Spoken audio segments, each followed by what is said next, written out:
Hali gani mwanafamilia wa channel tupendwa hii hapa ya Kilo Media. Kama ndo mara yako ya kwanza, basi usisahau kusubscribe, kulike, kushare pamoja na kucomment bwana.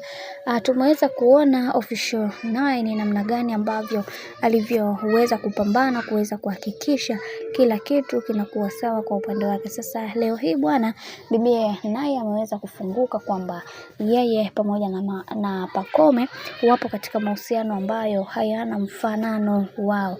Japokuwa kumekuwa na miingiliano mengi kuhusiana na haya yote ambayo yanayoendelea, lakini kwa upande wake amedai kwamba Pacome ni moja kati ya mwanaume ambaye anampenda sana na atahakikisha anamtafutia furaha ambayo hata kwa watu wengine hakuweza kuipata, kwa sababu ni mwanaume ambaye anayempenda, lakini ni mwanaume ambaye anaitambua thamani yake, hivyo hana budi kuweza kumshukuru kwa kila kitu. Huenda akawa anachangia kwa kiasi kikubwa mpaka mimi leo hii kuweza kufika hapa. Hivyo ninaomba wa ndugu zangu muweze kumheshimu, kwani Pacome ni moja kati ya mwanaume ambaye amenipambania sana mimi kuweza kufikia malengo yangu. Hivyo huyu ni moja kati ya mshikaji wangu na ni mpenzi wangu kikweli kweli, na nampenda sana, na hicho ndicho ambacho natakiwa kuweza kuelewa na kutambua, kwa sababu kumekuwa na minong'ono mengi kuhusiana na maisha yangu kiujumla, jambo ambalo huwa sipendi,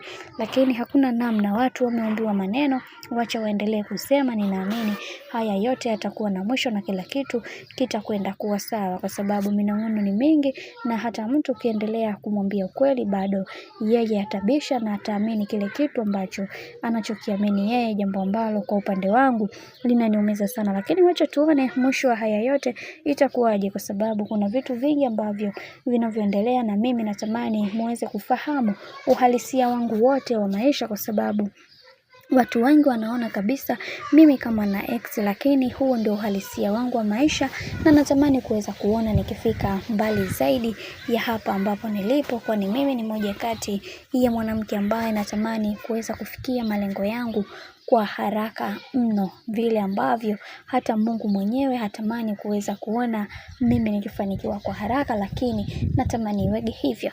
Bwana, mambo ndo kama hivyo ambavyo unavyozidi kuona mambo yanazidi kuwa moto kwenye hili sakata zima la bibi naye pamoja na bwana mkubwa Pacome, na tumeweza kuona ni namna gani ambavyo mambo yalivyokuwa hoti. Bwana, mambo ni mengi sana kuhusiana na kaya yote, lakini naomba nikusii kitu kimoja. Kama ndo mara kwa kwanza, usisahau kusubscribe, kulike, kushare pamoja na kucomment. Fanya hivyo utakuwa umejiweka katika nafasi nzuri ya wewe kuweza kuenjoy.